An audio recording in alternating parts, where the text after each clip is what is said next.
आजकल हम लोग काफ़ी बेसिक सीख रहे हैं, इंग्लिश का काफ़ी बेसिक सीख रहे हैं। अभी इसके पहले वाले वीडियो में हम लोगों ने सीखा है कि कोई भी नाम, चाहे लोगों का नाम हो चाहे किसी स्थान का नाम हो, उसको हिंदी से अंग्रेजी में कैसे लिखेंगे। आज के वीडियो में उससे आगे बढ़ कर के थोड़ा सा ये देखेंगे। जैसे बहुत सारे लोग इस बात को जानते होंगे, यह का अंग्रेजी दिस, वह के लिए दैट। ठीक, दिस मतलब यह और दैट मतलब वह। सबसे बड़ी बात तो यह है कि अगर लिखा रहे कि इस कलम का रंग लाल है, इस कलम का रंग लाल है, अगर ऐसा लिखा हुआ है तो फिर क्या करेंगे। यहाँ पर तो यह नहीं है वह नहीं है, तो इसके लिए ये इस के लिए भी हम लोग यूज करेंगे, चाहे यह हो और चाहे इस हो। अच्छा, इसके जगह हटा करके अगर ये लिख दें हम कि उस कलम का, अगर इंडिकेट कर रहा है किसी खास के तरफ इशारा किया जा रहा है, इस या उस, या बोला जाए कि उस घर का रंग लाल है, उस किताब की कीमत ज़्यादा है, ऐसा बोला जाए। इसका मतलब क्या हो गया कि हम किसी खास किताब की तरफ इशारा कर रहे हैं, इस या उस बोल करके। तो ये जिसके लिए वह होगा वह मैंने दैट, और उसके मतलब भी दैट। यह का यह दिस मतलब यह, और इसके लिए भी दिस। सबसे मेन चीज़ है कि ये दिस और दैट का यूज जो हम लोग करते हैं वो सिंगुलर के लिए करते हैं। अगर एक की बात हो रही है तो इसके लिए दिस, और एक के लिए बात हो रही है तो ही दैट। दिस का मतलब हुआ कि जो चीज़ हम लोगों के नज़दीक है, जो हमारे पास में है, जो हमारे पहुंच के पास है, उस चीज़ को बोलेंगे यह एक कलम है, यह एक कलम है। लेकिन अगर हमसे दूर है कोई वस्तु और उसको बोल रहे हैं तो बोलेंगे वह एक कलम है। तो इससे साफ ये क्लियर पता चलता है कि एक के लिए ही, नज़दीक के लिए दिस और दूर के लिए दैट। नज़दीक के लिए दिस और दूर के लिए दैट, एक के लिए। उसी तरह से बहुत सारे लोग जानते होंगे ये सब का अंग्रेजी दिस, THESE, दिस मतलब ये सब। और ओवे सब के लिए दोज। यहाँ ध्यान ये देना है कि एक वस्तु अगर हमारे पास हो तो उसके लिए हम लोग दिस बोलेंगे, और दूर हो उसके लिए दैट बोलेंगे। लेकिन एक से ज़्यादा अगर वस्तु हो और हम लोगों के पास हो, जैसे ये सब या ये, तो उसके लिए हम लोग दिस बोलेंगे। और अगर हम लोगों से दूर है, मेरे पहुंच से दूर है, आपके पहुंच से दूर है, और ढेर सा वस्तु है, तो बोलेंगे वे सब।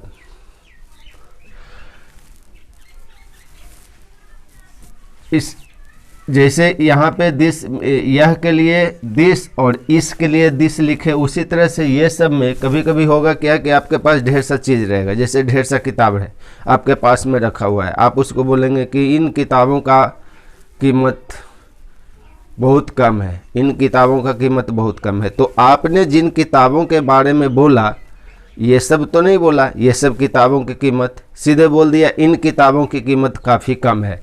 इसका मतलब कि ढेर सा वस्तु अगर हमारे पास हो तो या तो हम लोग ये सब बोल सकते हैं या तो इन बोल सकते हैं। जिस तरह से ऊपर में देखें इस और उस, उसी तरह से ये सब और इन, और वे सब और उन,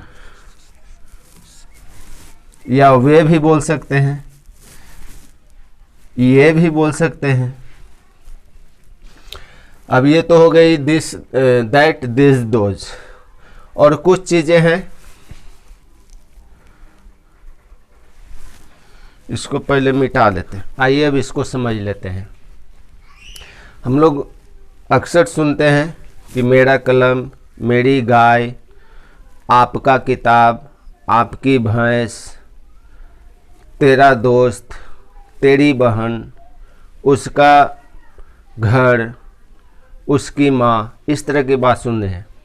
इस तरह की बात जब हम लोग सुनते हैं तो हमेशा ये ध्यान दीजिएगा कि मेरा और मेरा मेरी कुछ भी रहे, तेरा तेरी कुछ भी रहे, उसका उसकी कुछ भी रहे, आपका आपकी भी रहे, तेरा तेरी, मेरा मेरी, तुम्हारा तुम्हारी, कुछ भी रहे, तो उसके साथ एक चीज़ जो इम्पोर्टेंट है वो ध्यान देने वाली बात यह है कि तेरा तेरी, मेरा मेरी, आपका आपकी, उसका उसकी, इन सबों के साथ कुछ न कुछ वस्तु जुड़ा हुआ रहता है, कुछ न कुछ वस्तु जुड़ा हुआ रहता है। जैसे तुम्हारी किताब, उसकी बहन, उसका भाई, तेरा दोस्त, तेरा शिक्षक, इस तरह की बात सुनते हैं।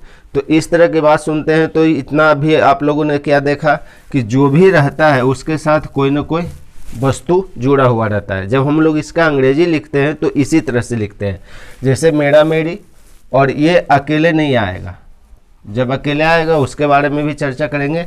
ये अकेले नहीं आएगा, अकेले नहीं आएगा मतलब इसके साथ अगर कोई सामान लगा हुआ हो, कोई वस्तु लगा हुआ है, कोई ऑब्जेक्ट लगा हुआ है, तो इसका जो अंग्रेजी लिखेंगे और साथ में जो रहेगा, ये खाली बॉक्स देने का मतलब मेरा ये हो गया कि जैसे मेरा कलम, मेरी दोस्त, कुछ भी रहेगा इसके साथ जुड़ा हुआ, उसके लिए जब हम लोग अंग्रेजी लिखेंगे तो मेरा मेरी के लिए तो माई लिखेंगे और साथ में जो रहेगा उसको ऐड कर देंगे, साथ में जो रहेगा उसको ऐड कर देंगे। जैसे लिखा हुआ है मेरा दोस्त, मेरा दोस्त लिखा हुआ है, मेरा, मेरा के लिए माई, माई, और दोस्त लिखा हुआ है। दोस्त खाली स्थान का मतलब इसमें कुछ भी भर दीजिए, दोस्त भर दीजिए, घर भर दीजिए, दुकान भर दीजिए, कुछ भी भर दीजिए। तो माई, और ये प्लस का चिन्ह नहीं देना है, मैथ नहीं है। प्लस का होने का मतलब माई के बाद जो आएगा उसको लिख देना है। मेरा के बाद क्या आया है? दोस्त। तो माई के बाद फ्रेंड, माई फ्रेंड, इस तरह से। उसी तरह से इसके लिए भी तुम्हारा तुम्हारी, आपका आपकी, वैसे तो अकेले नहीं आएगा, और जब अकेले आएगा उसके लिए आगे के क्लास में बताएंगे। जितना भी है तुम्हारा तुम्हारी, आपका आपकी, तेरा तेरी, इसके साथ कोई न कोई वस्तु साथ में लगा हुआ रहेगा। इसका जब अंग्रेजी लिखेंगे तो इन सबों के लिए 1 2 3 4 5 6, ये 6 का अंग्रेजी तुम्हारा तुम्हारी, आपका आपकी, तेरा तेरी, जो भी है, इस सबों के लिए अंग्रेजी क्या होगा? योर। और यहाँ पे बक्सा बनाए हैं सिर्फ ये समझने के लिए कि इसके साथ जो रहेगा उसके साथ अंग्रेजी भी आएगा। तो यहाँ भी हम बक्सा ही बना देते हैं। जैसे रहेगा तुम्हारा भाई तो क्या लिखेंगे? Your brother. तुम्हारी दोस्त, योर फ्रेंड। तुम्हारी सहेली, योर फ्रेंड। इस तरह से सेम चीज़ उसका उसके के लिए भी, इसके लिए भी अकेले नहीं आएगा, जो भी आएगा इसका अंग्रेजी साथ में लिखाएगा। उसका उसके के लिए या तो हिज होता है और हर होता है। ये हिज जो होता है ये पुरुष के लिए होता है। हिज जो होता है ये ध्यान रखना है, पुरुष के लिए होता है। और लड़की के लिए हर, ये स्त्री के लिए, ये ध्यान रखना है। जैसे कभी कभी हम लोग बोलते हैं कि कोई लड़की यहाँ पे खड़ी है, बोलेंगे कि इसकी माँ घर में है, इसकी माँ घर में है। इसका मतलब हम उस लड़की के बारे में बोल रहे हैं तो हर मदर बोलेंगे, her mother is at home. अगर कोई लड़का के बारे में बोल रहे हैं कि उसका दोस्त या उसकी बहन स्कूल में है, तो अगर लड़का के लिए उसकी आया है, उसकी बहन स्कूल में है, तो उसकी जो शब्द आया है वो किसके लिए आया है? लड़का के लिए आया है। तो उसकी बहन तो क्या बोलेंगे? His sister, his sister is in a school. उसकी बहन स्कूल में है। ध्यान देना यही है कि उसका या उसकी आया किसके लिए है, लड़का के लिए आया है कि लड़की के लिए आया है। अगर लड़का के लिए आया है तो हिज लिखेंगे और लड़की के लिए आया है तो हर लिखेंगे। और उसके साथ जो लगा हुआ है भाई बहन दोस्त कुछ भी लगा हुआ है किताब कलम वो साथ में लिखते जाएंगे, हिज पेन हर सिस्टर, इस तरह से। आज का वीडियो आज यहीं समाप्त करते हैं। नेक्स्ट वीडियो में इसके बाद हम लोग देखेंगे, धीरे धीरे ग्रामर में प्रवेश करेंगे। पहले हम लोग बेसिक जान लेते हैं, बेसिक जैसे ही क्लियर होगा तो इंग्लिश से जो डर है वो समाप्त हो जाएगा। और जब डर समाप्त हो जाएगा तो आपका मन लगने लगेगा पढ़ने में। और इस तरह का वीडियो आपको कैसा लगा, अगर अच्छा लगा है तो लाइक कर दीजिएगा। अगर कोई सवाल है मन में तो उसको कमेंट में जाकर के आप अपना सवाल पूछिएगा, 100% जवाब देंगे।